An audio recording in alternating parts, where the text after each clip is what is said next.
El gusto es nuestro, Lucas, poder compartir contigo y le seguimos invitando a todos los fanáticos para que ingresen a nuestra cuenta en Instagram y también a la de Lucas Bobaglio. Lucas Bobaglio o Carlos Roa comenta y se integren con nosotros a esta buena conversación que vamos a tener de fútbol con Lucas Bobaglio. Lucas, cuéntanos, ¿cómo estás pasando estos días de la pandemia junto con tu familia? ¿Cómo van sobrellevando las cosas?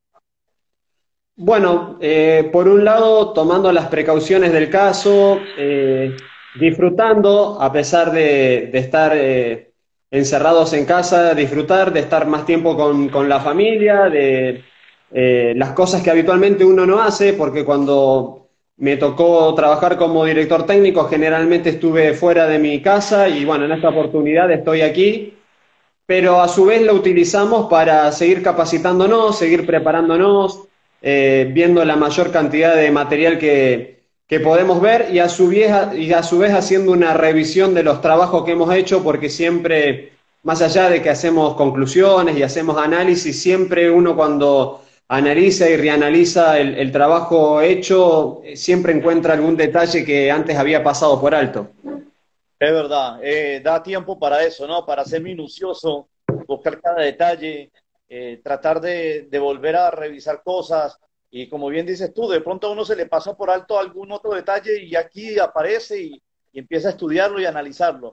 Tienes muchas razones. Además, ha servido para capacitarse, todos los que estamos metidos en el fútbol, para ordenar cosas, para organizarse, para compartir en familia, que creo que ha sido uno de los grandes de las grandes oportunidades, de los grandes aprovechamientos que ha entregado esta cuarentena, que ya deja de ser cuarentena porque ya vamos para 43 días en esto, un verdadero aislamiento social, como también en algún momento los gobiernos le han llamado.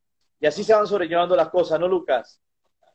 Sí, sí, la verdad que hay que tener paciencia, saber que tenemos una prioridad que es la salud nuestra, la de nuestros queridos afectos, familiares, pero yo creo que esto va a pasar, en algún momento va a terminar, nuestra vida va a continuar y ojalá que sea en los carriles normales y bueno, que el fútbol vuelva pronto a los que nos apasiona, nos gusta este deporte, lo extrañamos y queremos que vuelva lo más rápido posible. Lucas Alfredo Bobaglio es sinónimo de Táchira, pero rápidamente para entrar en contexto, Lucas, antes de Táchira, tú jugaste 2 años en Venezuela con Unión Atlético Maracaibo. En ese paso por Maracaibo, ¿cómo fueron los logros? Recuérdalo.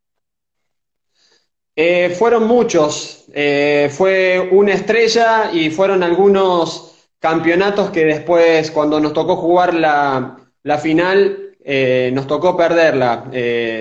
Pero fueron 2 años y medio, era en mi caso personal mi primera experiencia fuera de mi país y la verdad que me encontré primero con un país extraordinario. Debo reconocer que antes de tomar la decisión de dejar Argentina, yo estaba jugando en Atlético Rafaela en primera división y habíamos perdido la categoría. Dudaba mucho de dar el paso y venir a Venezuela y realmente me encontré con un país extraordinario, sobre todo desde el humano, con personas que me hicieron sentir muy cómodo desde el principio, con gente muy humana, muy cálida, y eso a uno lo reconforta. Y después lo deportivo fue de la mano. En Maracaibo no arrancamos bien, arrancamos con Raúl Cavalieri de entrenador, y Raúl en la quinta, sexta fecha se fue, y a partir de ahí llegó Carlitos Maldonado y estuvimos en una etapa extraordinaria. Llegamos en un momento a tener 25, 26 partidos invictos y lo que te decía, la estrella, torneos internacionales, fue una etapa muy linda también. Quiere decir que, y ayúdame si me equivoco, fueron 4 años, dos con Maracaibo, dos con Táchira, 4 finales consecutivas, 2 títulos y dos subtítulos. Sí, fueron 4 años y medio. Yo en Maracaibo estuve 2 años de forma consecutiva. Me tuve que regresar 6 meses a Argentina, Atlético Rafaela, porque después el problema que se me presentó en Táchira, cuando estuve 2 años, se me había presentado en Maracaibo. Yo había ido a Maracaibo 2 años a préstamo y Sí. si el Unión Atlético Maracaibo no hacía uso de mi ficha, yo debía regresar a Atlético Rafaela. Yo regresé 6 meses y nuevamente 6 meses fui a Maracaibo. Y después 2 años más en Deportivo Táchira. Imagínate, imagínate. Y además le terminó gustando aquello de los invictos, porque nos estás comentando que con Maracaibo también llegaste a tener un invicto largo de más de 20 partidos y luego con Táchira también lo experimentaste. Que a propósito, un día como hoy, hace 12 años, fue que Táchira perdió el invicto frente a Zamora. Ese invicto largo de 21 partidos, ¿no? 21 partidos invictos que traía Táchira desde el arranque del año 2007. ¿Cómo termina generándose, Lucas, después de 2 años y medio en Unión Atlético Maracaibo, la posibilidad de llegar a Táchira? ¿Cómo fue toda esa idea, la negociación? ¿Cómo se terminó dando todo, estando entonces Carlos Maldonado en Táchira? Sí, yo cuando termina mi contrato en Maracaibo regreso a Atlético Rafaela, inicio la pretemporada con el plantel acá en Argentina y bueno, me habla Carlos con la invitación de sumarme a Táchira. La verdad que era un desafío hermoso. Yo te había comentado en una oportunidad que yo en mis años en Maracaibo había tenido compañeros que habían jugado en Táchira y me hablaban de lo que significaba jugar en esa plaza. Y a mí me había tocado visitarlo y sentir lo que se siente jugar de visitante ahí. Realmente es un lugar donde el visitante siente que el local tiene un jugador más. Y cuando Carlos me llamó, independientemente del afecto personal, el cariño que le tengo a Carlos, me seducía jugar en ese equipo, en el más popular de Venezuela. Y por suerte se llegó a un buen término, tanto el arreglo con Atlético Rafaela como mi situación personal. Y bueno, me pude poner esa camiseta en una campaña que arrancó con mucha ilusión, con el deseo de que ese equipo vuelva a conseguir un título y bueno, gracias a Dios la decisión fue la correcta. De buenas a primeras, Lucas, el primer semestre, por ahí las cosas no se terminaron por dar, termina siendo campeón Caracas, pero el equipo al final le consiguió la vuelta a lo que quería hacer y termina invicto. Es más, ganando varios partidos y metiéndose en los primeros lugares de la tabla sin conseguir el título en la apertura. Ya para el clausura, el equipo estaba de pronto más ensamblado y empezó de una manera importantísima a sacar resultados Táchira y estamos hablando de este invicto que un día como hoy se perdió en Barinas. Ese invicto, ¿cómo se fue labrando cuando el equipo terminó la apertura en diciembre con 7, 8 de esos partidos invictos? Yo recuerdo que en medio de ese clausura 2008 hubo un partidazo en Caracas que arrastró más de 55 buses con fanáticos de Táchira en la capital el 15 de marzo de 2008, en un partido que terminó 2-2 Caracas-Táchira, y los dos equipos estaban en los primeros lugares de la tabla, un Caracas detrás de Táchira, y se logró mantener no solo el invicto, sino el liderato. Pero lo más importante, además de todo eso, fue el arrastre, el tema de la fanaticada, la cantidad de público que fue a acompañar a Táchira. Sí, nosotros, como dijiste vos, el primer semestre nos costó un poquito, pero creo que era una cuestión de tiempo porque habían llegado muchas piezas nuevas y hasta que nos terminamos de ensamblar, yo creo que nos llevó algunos meses para que el equipo funcione como Carlos pretendía. Pero nosotros sabíamos que con la gente nos iba a unir una relación muy especial. Yo lo percibí el día de la presentación del equipo en el gimnasio cubierto, donde estuvo prácticamente colmado, y realmente ahí el hincha nos hizo saber lo que nos iban a acompañar. Y nosotros teníamos un desafío y un compromiso muy grande y no le podíamos fallar porque realmente entendíamos que el hincha necesitaba una alegría, que todo ese pueblo necesitaba una alegría. Y bueno, fue cuestión de tiempo que el equipo vaya madurando. Recuerdo muy bien ese 2-2 en Caracas, un partido durísimo, durísimo porque Caracas tenía un muy buen equipo también. Y la Sí. verdad que fue durísimo ese partido, pero la respuesta del público, no solamente en ese partido, sino en otros partidos en condición de visitante, pero lo que después conseguíamos jugando en un pueblo nuevo completo, era algo que realmente impactaba. Cada presentación nuestra era impresionante.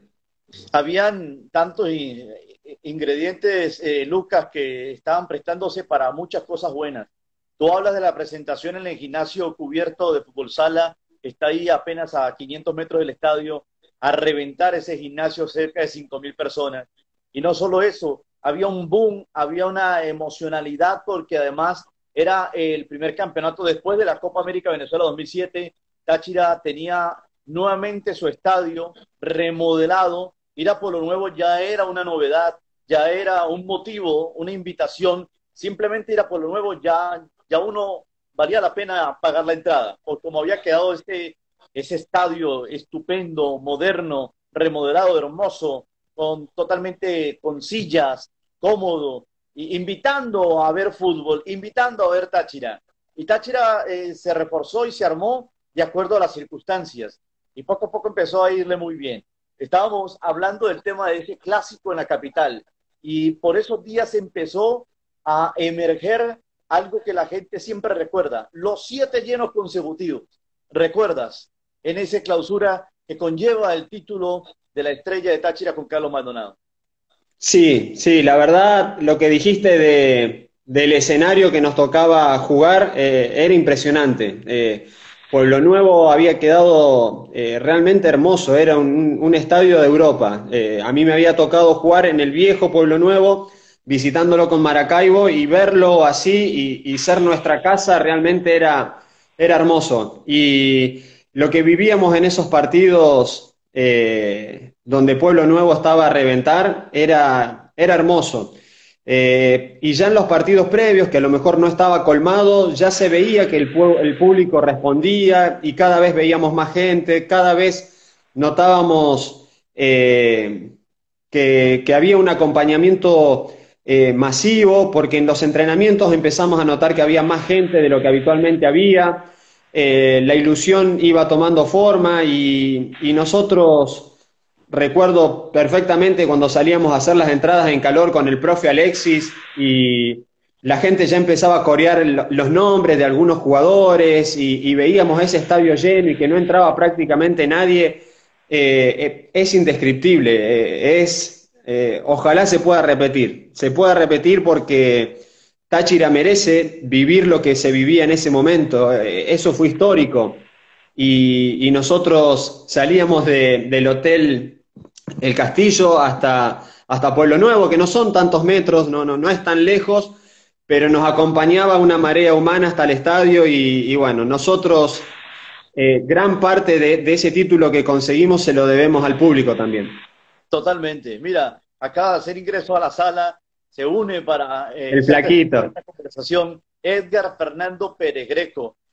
Flaco, si le quieres hacer una pregunta o hacer cualquier comentario o lanzar cualquier anécdota con Lucas, bienvenido será. Se une mucha gente, muchos fanáticos. Freddy Adarme también está haciendo comentarios. Sin duda, es que era espectacular. Él habla de Carlos Maldonado como técnico. Táchira tenía mística, era un equipo que tenía corazón, ganas de ganar, ganas de agradar y que sin duda alguna logró hacer una empatía enorme con la fanaticada. Ese año es inolvidable porque yo considero que además Lucas fue el regreso del Táchira que mucha gente extraña hoy en día y que además se logró conseguir que todo el mundo estuviese unido, equipo, técnico, dirigentes, fanaticada, medios de comunicación, todos estábamos logrando converger en una sola, en una unidad para poder llevar a Táchira al sitial que merece y ese año logró ser campeón en un torneo complicadísimo porque como bien dices, Caracas tenía un muy buen equipo, como cosa rara, como casi siempre, y siempre ha sido difícil ganarle los campeonatos a Caracas, por eso ese título tiene algo muy especial. El invicto, los 7 llenos, los clásicos a reventar con muy buen fútbol y haberle ganado la final al conjunto de Caracas, sin duda alguna. Todo un fenómeno sociológico, ¿no? Táchira de ese año, cuando estuviste el primer año con el Deportivo Táchira, ¿no, Lucas?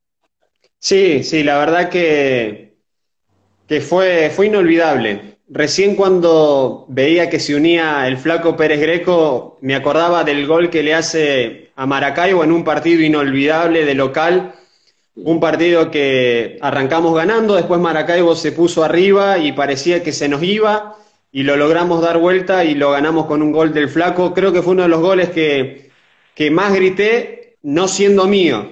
Habitualmente uno cuando convierte los grita con el corazón, pero cuando los hace otro a veces no siente lo mismo, pero ese gol del Flaco lo gritamos porque fue un partido extraordinario. Maracaibo ese año también se había armado para pelear el campeonato con Juan Carlos Henao en el arco y una plantilla muy interesante. Y bueno, tuvimos la fortuna, lo que yo digo de sinergia. Sinergia, que es un término muy de la economía, que es el famoso unamos nuestros esfuerzos y tiremos todo para el mismo lado, es lo que vos dijiste, Carlos. Nosotros íbamos en una dirección, el cuerpo técnico iba en la misma, la directiva en la misma, la afición en la misma, la prensa iba en la misma, y bueno, yo creo que nos hicimos un puñado de gente empujando en el mismo sentido y eso nos terminó permitiendo vivir una de las alegrías más grandes que yo he tenido como futbolista. Espectacular. Saluda a Nuxin Sánchez, dice golazo de Pérez Greco, Juan Carlos Henao. Sí, ese día Táchira hizo y jugó un partidazo. Luca marcó gol ese día, ¿no?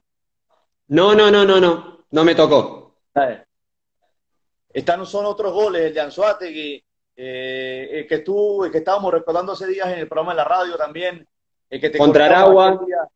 Exactamente, el gol contra Anzoátegui, sí señor. La zona defensiva, Lucas, que a Carlos Maldonado siempre le ha gustado ser un equipo, tener equipos con una zona defensiva muy sólida. En ese campeonato que se logra ser campeón, Táchira llegó a tener 5 jugadores extranjeros. Lucas Bobaglio, Lidio Benítez, que cumplía la función como del extranjero que entraba y salía, él, porque había que colocar 4 en cancha. Él cumplía como central y como lateral por izquierda en muchos partidos, ¿recuerdas? Estaba Roberto Carlos Bobadilla, estaba Rolando Escobar, el panameño, y Javinson Escobar, ¿cierto? Y Táchira exactamente. conformó muy buena zona defensiva, además, ese año, no solo con Lidio, ya también tenía a José Luis Granados, sobre la zona Sí, izquierda estaba Gerson, Patón, había un muy buen equipo. sí. Los primeros 6 meses, no sé si recordás que estuvo Frankie Oviedo, el colombiano. Es correcto, Frankie Oviedo, estuvo Joaquín Y, Botero. y los segundos 6 meses llegó Roberto Bobadilla proveniente del Cúcuta. Y bueno, lo que vos dijiste de Lidio es verdad. Lidio muchas veces jugaba como lateral, que por sus características nos daba un poquitito más de firmeza a la hora de defender. Y cuando jugaba José Luis Granados tenía un poquito más de vocación ofensiva y lográbamos ser tanto con Gerson del lado derecho como José Luis, un equipo que con los laterales sorprendía. Y después era problema de Patón y mío resolver lo que pasaba por el medio. Tratábamos de complementarnos, nos conocíamos de haber compartido equipo en Maracaibo y bueno, la verdad que llegamos en un momento a mirarnos y con la vista o con un gesto ya con Patón sabíamos lo que teníamos que hacer. De ese año, de ese título, Lucas, un partido que se te haya quedado en la memoria. Eh, el de Maracaibo, lo recuerdo, el que ganamos en condición de local 4-3 porque fue con una carga emocional muy grande, con un resultado cambiante y fue ya con un marco importante en condición de local. Y después me quiero quedar con el que conseguimos la estrella, más allá de que ese día el equipo no jugó tan bien. Ese partido se empezó a jugar 3 o 4 días antes porque la gente empezó a dormir afuera de Pueblo Nuevo para conseguir una entrada. Nosotros íbamos a entrenar a la cancha alterna y veíamos una cola interminable de gente que pasaba por Plaza de Toros y seguía. Y todo eso era 3 o 4 días antes del partido. Y yo creo que eso, el día del compromiso, a nosotros nos pesó un poquitito la carga emocional, la sentimos y no jugamos con la soltura que lo tendríamos que haber hecho. En algún momento la pasamos mal, pero Manuel Sanjau nos salvó. Pero yo me quedo con ese partido porque fue el de la estrella, porque fue ante el clásico rival y porque la gente volvió a vivir de esas alegrías que uno no se olvida nunca.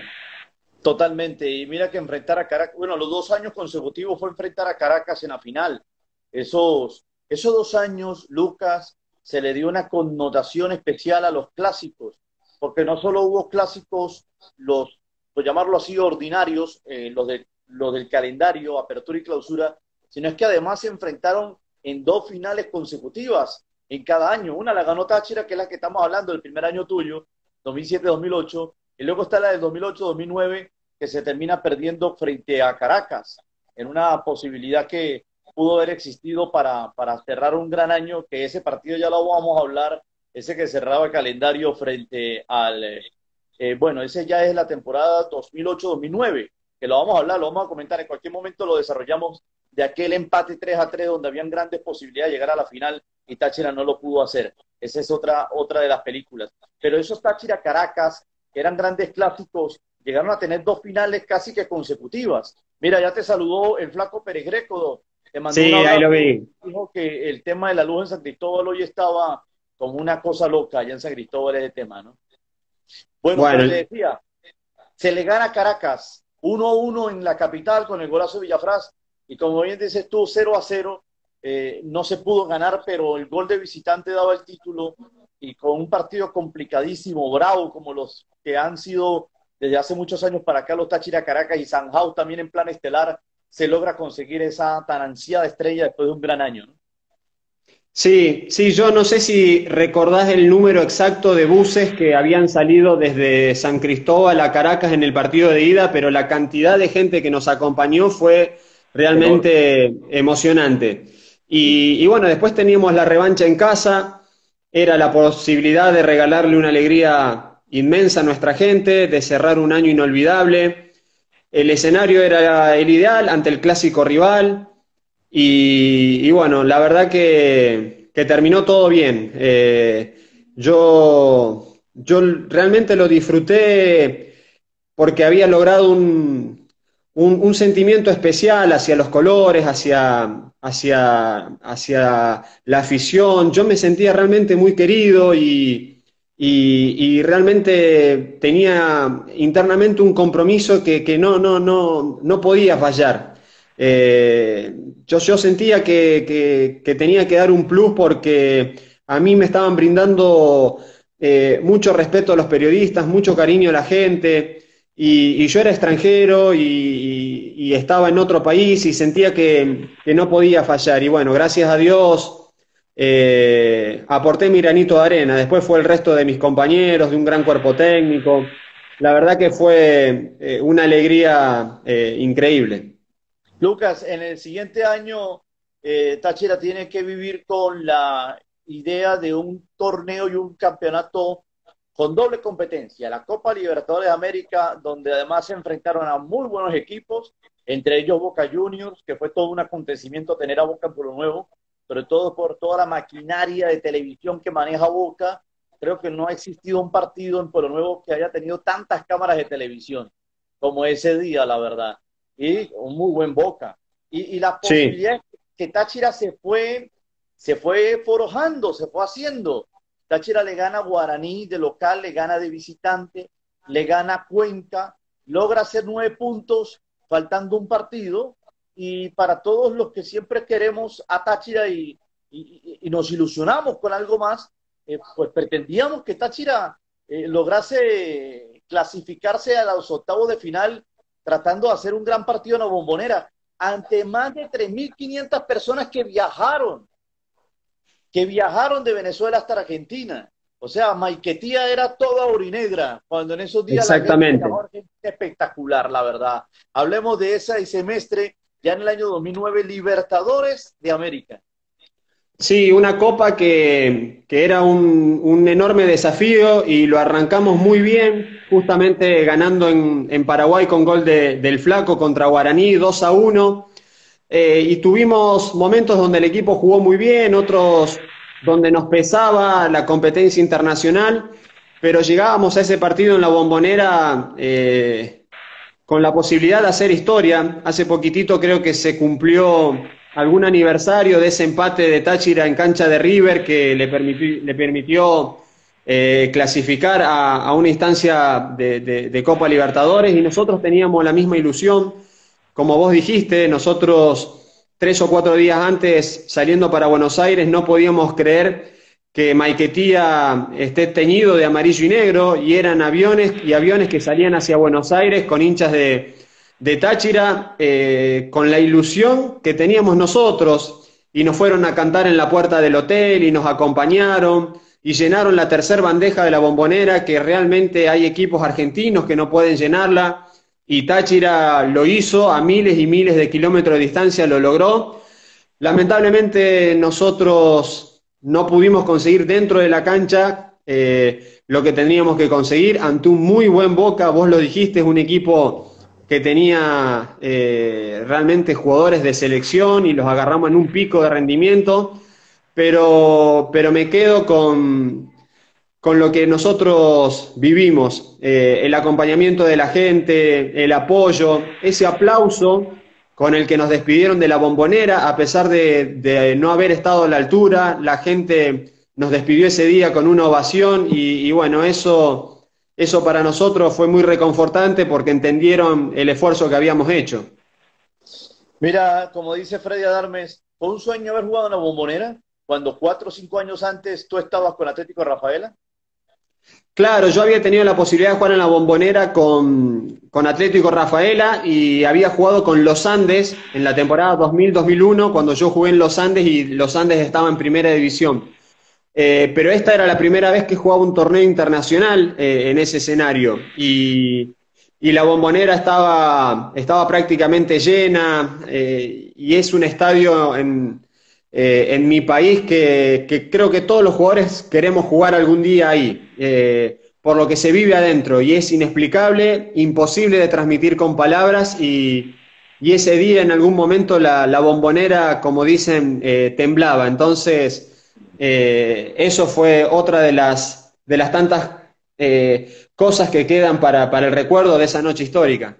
Yo recuerdo, Lucas, que en algún momento cuando el partido iba 1-0, el equipo llegó a crear ocasiones de gol. Aun cuando estaba en 2-0, seguía llegando, creó una, dos claras, muy claras de gol, como para haber recortado el marcador. Pero como bien dices tú, cuando llegue y aparece ese tercer gol de Martín Palermo, de paso Sí. como lo hace, lo significativo que fue, la Bombonera se transformó, ya no solamente eran los de la barra de la 12 los que brincaban, sino todo el estadio. Y ese estadio empezó, fue a menearse, eso parecía una mecedora ese estadio. Y yo recuerdo que estábamos transmitiendo en la cabina y aquello era así, así era, y tocó que mandar la publicidad del susto, mientras volvíamos nosotros con Manolo y con Quique Rosales, que en paz descanse. Sí. ¿Cómo fue marcar a Juan Román Riquelme? ¿Cómo fue aislar de la zona goleadora a Martín Palermo?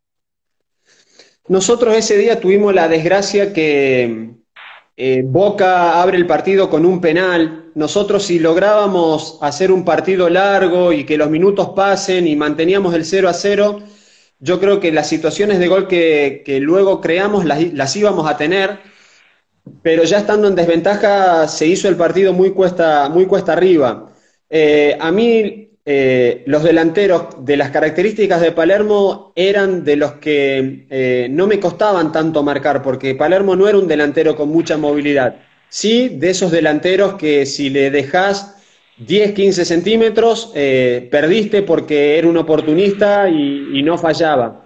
De hecho, a Sí, nosotros nos hace un gol, más allá de que fue un gol histórico, porque era el gol 300, es un gol de tijera, un gol impresionante.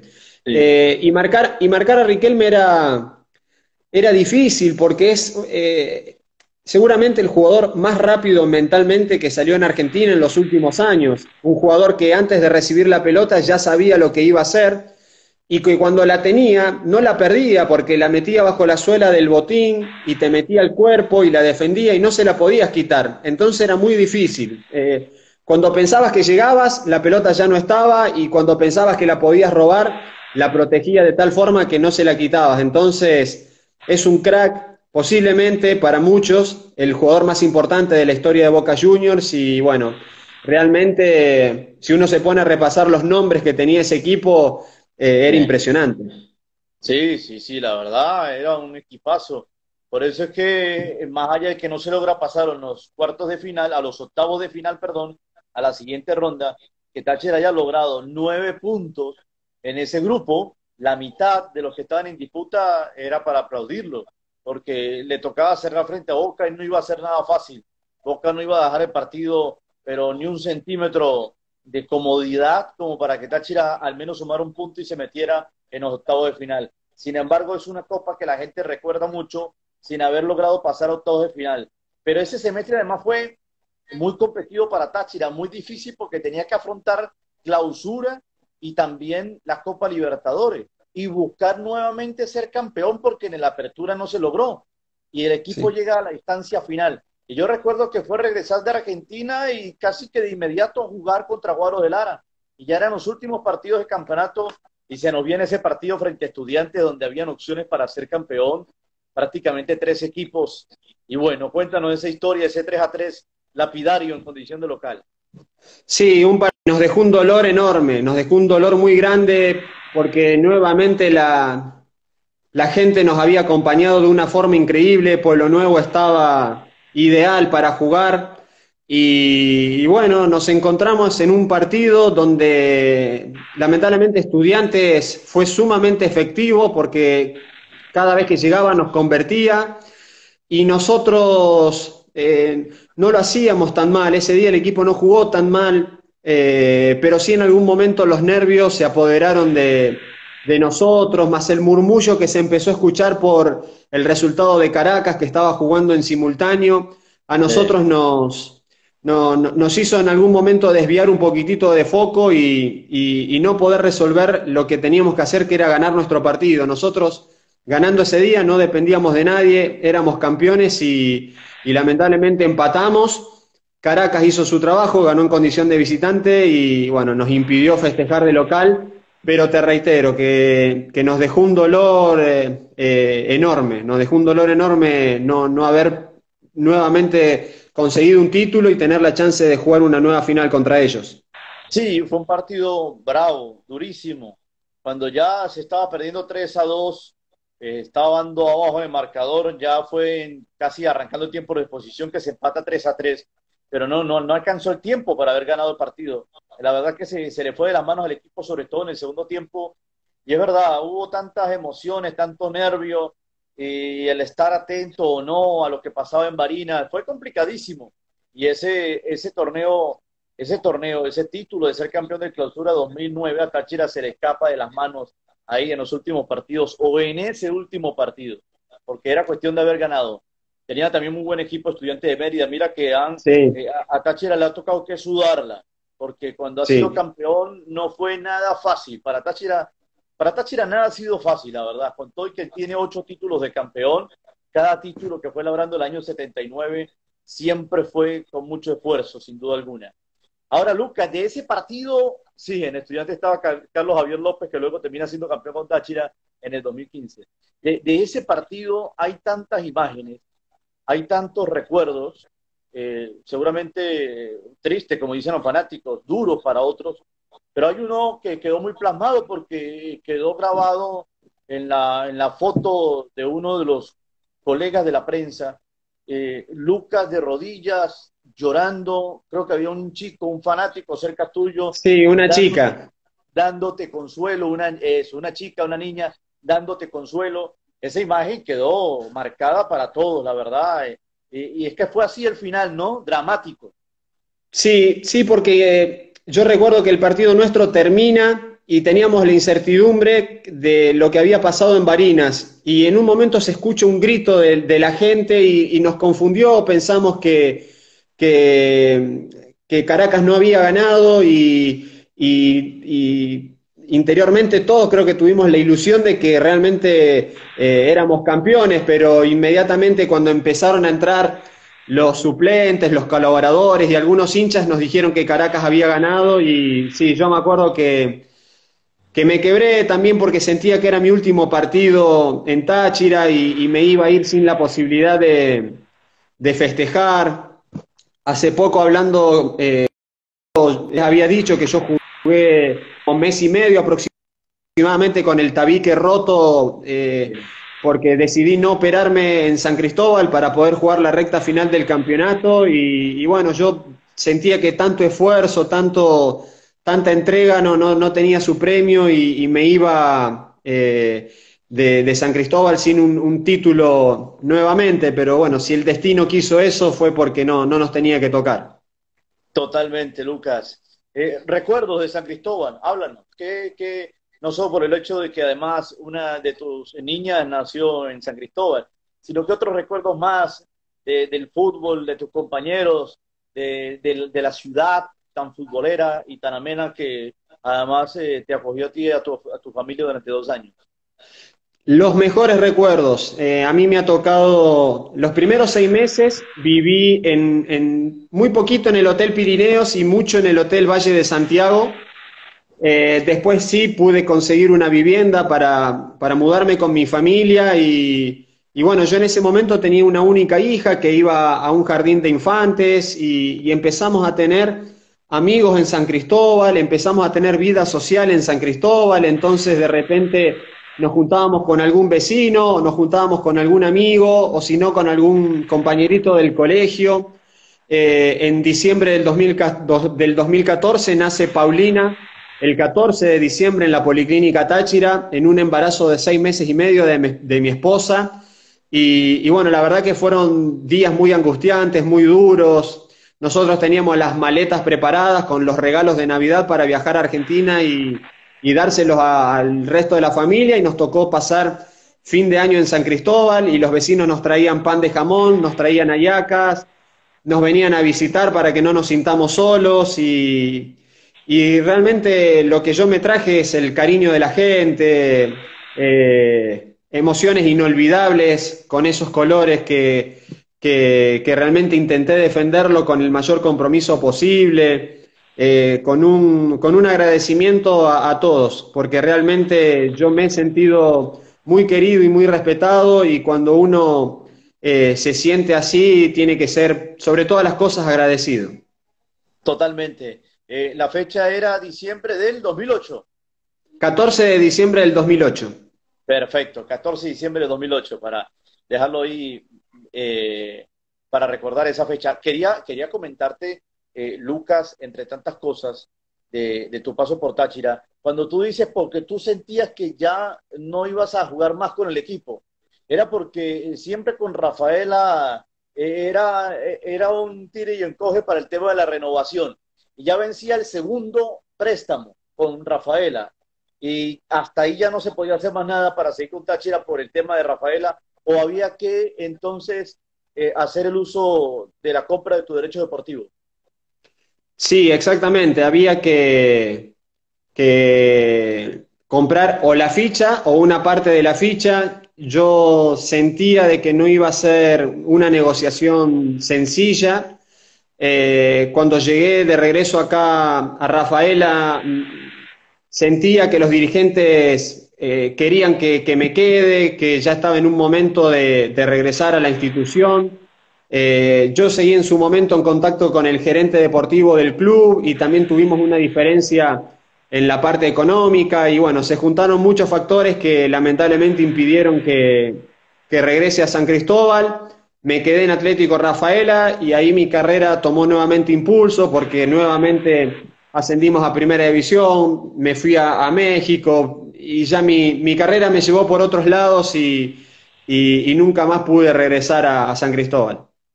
Cuando andabas por esos otros lados, en Rafaela o en México, estabas pendiente de Táchira, poco tiempo después el equipo queda subcampeón, poco tiempo después con Pinto el equipo vuelve a ser campeón en esas finales también bravas, una con Caracas y la otra con Zamora, y le seguiste los pasos al cuadro amarillo y negro en adelante, ¿no? Sí, por supuesto, siempre pendiente, siempre en contacto con algún ex compañero o con esos amigos que quedaron en San Cristóbal, siempre pendiente, alegrándome cuando Táchira conseguía algún título o cuando nuevamente lo veía jugar algún torneo internacional. Yo creo que Táchira por historia debe jugar con mayor frecuencia torneos internacionales y ojalá que eso se pueda conseguir. Y siempre pendiente, la verdad, físicamente a mí me tocó irme de allá, pero me fui como un simpatizante más, entonces siempre estoy pendiente de cómo le va fecha tras fecha, cuando le pasa, como le tocó hace poquito, perder esa final con Caracas en condición de local. La verdad que lo sentí como si hubiese estado en la tribuna viendo ese partido, que se te vaya sobre el final, es muy doloroso, como así me puse sumamente feliz cuando se ganó ese partido en el minuto 93 y lo veía a Patón en otro rol ya, entrando a la cancha a festejar y a Gerson festejar. Uno trata de seguir al equipo y bueno, la distancia no hizo de que yo no esté pendiente de lo que está pasando allá. Mira, la cosa es la vida. Todo el mundo, así como lo recuerdas tú, como una victoria, lo del 93-10, me imagino que estabas hablando tú, y fue un empate. Ese gol terminó para el Sí. empate 2-2, pero se celebró como si fuese una victoria. Ahora bien, Lucas, mientras veías el partido, este último de diciembre que se perdió la final, bajo tu óptica, como un observador del fútbol, como un jugador que pasó por Táchira, hombre, ¿qué faltó en ese momento del partido? ¿Por qué se nos va de las manos el título ganándolo a sabiendas que el rival es fuerte en la pelota quieta y dando un tiro de esquina en el minuto 89? O sea, ¿qué pasó? Mira, yo ese día había comenzado a ver el partido y después del primer tiempo lo dejé de ver porque una de mis hijas tenía que actuar en el teatro. Entonces, cuando entré al teatro, apagué el celular y cuando lo prendo, tenía mensajes de un amigo de San Cristóbal que hoy está viviendo en Buenos Aires y él siguió viendo el partido y me avisaba que Caracas había sido campeón en San Cristóbal con un gol sobre la hora de cabeza. Después, cuando llegué a mi domicilio, pude ver algunas imágenes y bueno, es una pena. Es una pena porque el partido había arrancado a merced de Táchira, parecía que lo iba a poder resolver con cierta tranquilidad. El gol de penal lo puso a Caracas en partido y bueno, lamentablemente sobre el final se termina yendo todo lo que tenían al alcance de la mano. Sí, sí, totalmente, totalmente. Lucas, ya varios fanáticos han tocado el tema y lo hemos hablado bastante. Ahora Lucas está como entrenador, como director técnico de fútbol a nivel profesional. También trabajó a nivel de categorías juveniles o categoría reserva. Quería comentarte porque mucha gente lo ha hecho saber y nosotros también hemos tocado ese tema. Sin duda alguna que Lucas Ubaglio se prepara, trabaja, es director técnico de fútbol y en algún momento de su carrera le va a encantar la posibilidad de dirigir al Deportivo Táchira. Estamos de acuerdo, ¿verdad?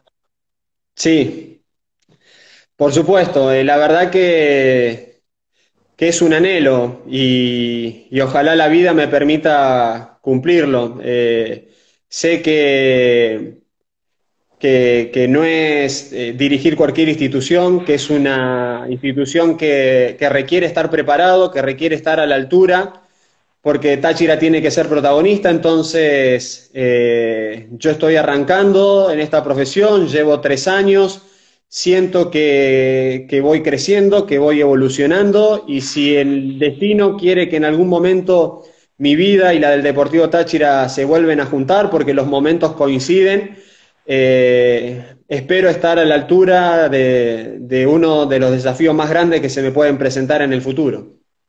Totalmente de acuerdo. Lucas, llevas 3 años dirigiendo y en tu primer año lograste ser campeón en Córdoba. Cuéntanos un poco acerca de eso. Sí, nos toca salir campeón con la reserva de Talleres de Córdoba. La reserva es el equipo, el segundo equipo que tienen los equipos de primera división. Y realmente es muy competitivo porque hay muchos jugadores del equipo principal que no juegan el fin de semana, al día siguiente juegan en reserva. Entonces muchas veces en los partidos te toca partidos realmente con jugadores muy buenos y jugadores que han jugado en la selección argentina o en selecciones de otros países. Yo cuando estaba en Talleres de Córdoba, por ejemplo, en un momento lo teníamos a Matías Buoso, que venía de ser goleador con la selección mexicana en la Copa América de Chile, y otros juveniles que tienen la oportunidad de jugar en reserva para foguearse y después dar el salto al equipo principal. Y bueno, tuvimos la fortuna de salir campeón, es la primera vez que un equipo del interior del país sale campeón, le pudimos ganar el último partido a San Lorenzo 4-0. Y a partir de ese año me contrata Atlético Rafaela para hacerme cargo de su plantel superior. La verdad que fue una experiencia muy buena la de Talleres. Armamos algo muy interesante porque al año siguiente Talleres repite y vuelve a salir campeón ya con otro entrenador, pero nosotros arrancamos algo que lo pudimos disfrutar, pero terminó de madurar el año siguiente. Luego has pasado a Rafaela, nos está tocando el tema de esa experiencia, y luego de Rafaela, y actualmente, Luego de Rafaela tuvimos un parate de varios meses sin trabajar y aparece la oportunidad de Villadálmine, otro equipo de la segunda división del fútbol argentino, un equipo que su objetivo es mantener la categoría por infraestructura, por presupuesto, es un equipo que está siempre más cerca de los puestos de abajo que los puestos de arriba. Nosotros estuvimos generalmente de mitad de tabla hacia arriba y sobre la parte última, que es donde los dirigentes deciden que no continuemos, estábamos en la mitad de la tabla, pero al nivel de Atlético de Rafaela, al nivel de Tigre, que el año pasado fue campeón de la Copa de la Superliga y mantuvo prácticamente el mismo equipo y un presupuesto que era 4 o 5 veces más alto que el nuestro, nosotros estábamos al nivel de esos equipos, pero bueno, la dirigencia decidió que no continuemos y hoy nos agarra sin trabajo. actualmente estás libre, estás sin equipo.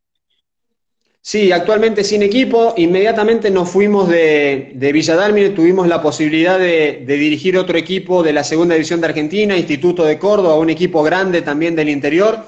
No se pudo concretar, después estuvimos una semana aproximadamente esperando alguna oferta del exterior que no se encaminó y empezó la cuarentena, se paró el fútbol en Argentina y en prácticamente todo el mundo y bueno, nos Sí. agarra en este momento sin la posibilidad de trabajar.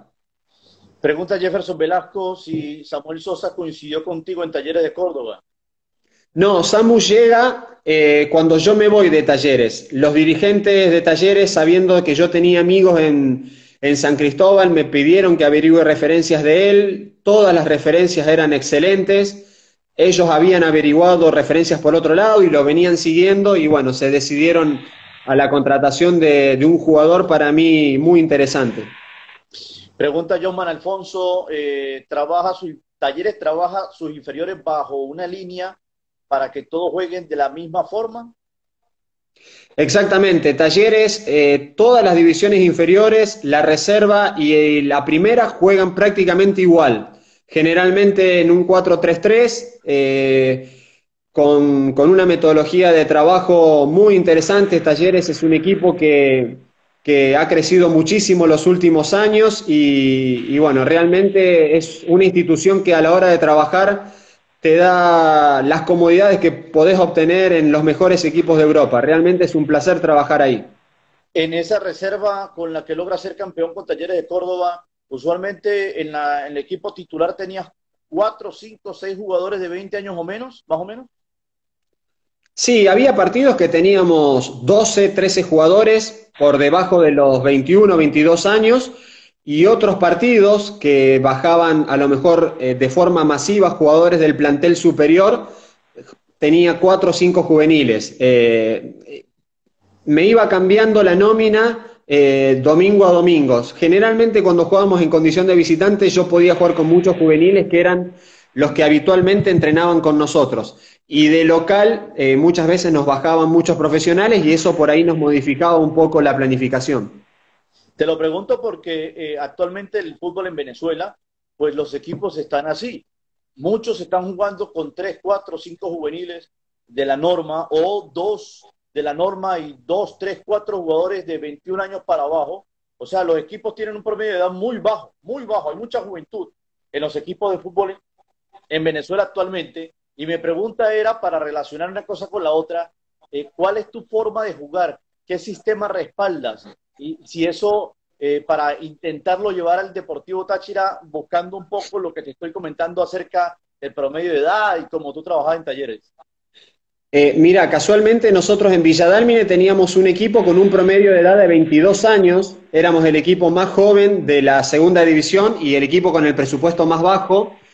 Y a nosotros nos gusta trabajar con juveniles porque nos ayuda para la característica del equipo que nos gusta conducir, equipos intensos, equipos audaces, que tengan la capacidad de jugar de la misma forma de visitante y de local.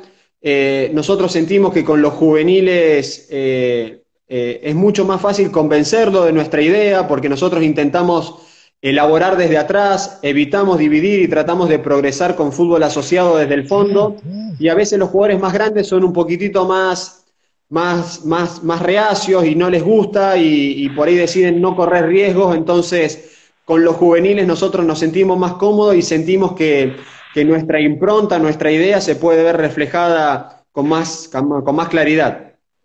Lucas, ¿qué tal la has pasado? Ya estamos entrando en nuestra recta final de esta hora hablando cosas muy, muy interesantes de tu paso por Táchira, de tu paso por Venezuela, pero sobre todo por Táchira, donde has dejado sin duda la estela de un ídolo, porque la gente te quiere y te aprecia y te recuerda de una manera impresionante.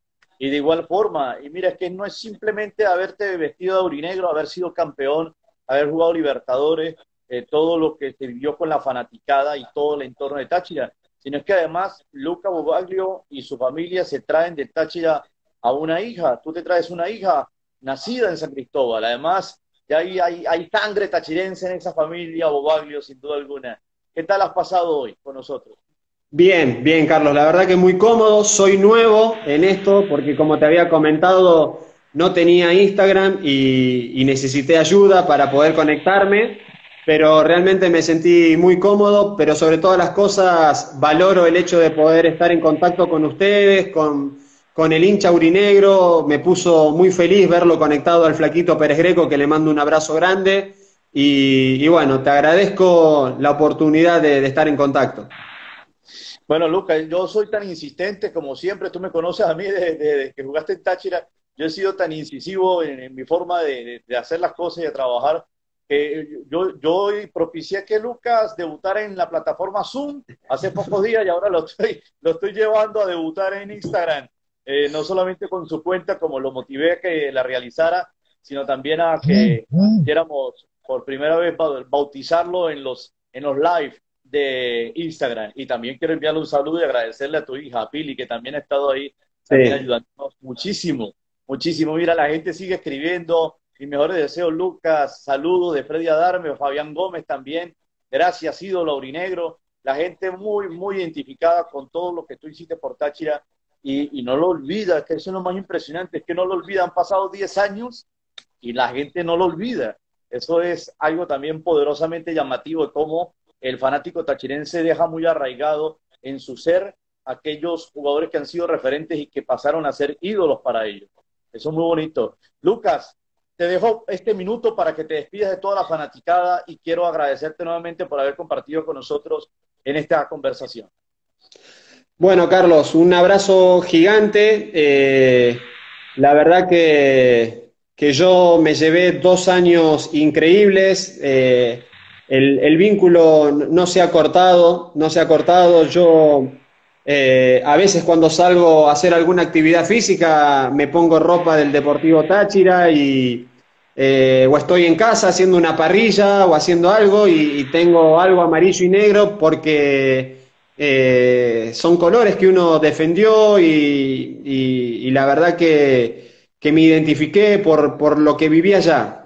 Independientemente de que yo me traje una bochita y Pauli es un sol y siempre le hablamos de su tierra, yo me traje el orgullo, la satisfacción de haber vestido esa camiseta y haber conocido muchas personas con las cuales sigo teniendo un vínculo y un cariño muy grande. Lucas, muchísimas gracias, la verdad. Y sabes que pronto te veremos de vuelta con el favor de Dios en San Cristóbal. Eso se va a dar en cualquier momento cuando así Dios lo disponga. Gracias. Gracias a vos, Carlos. Un abrazo grande. Saludos a todos. Chao.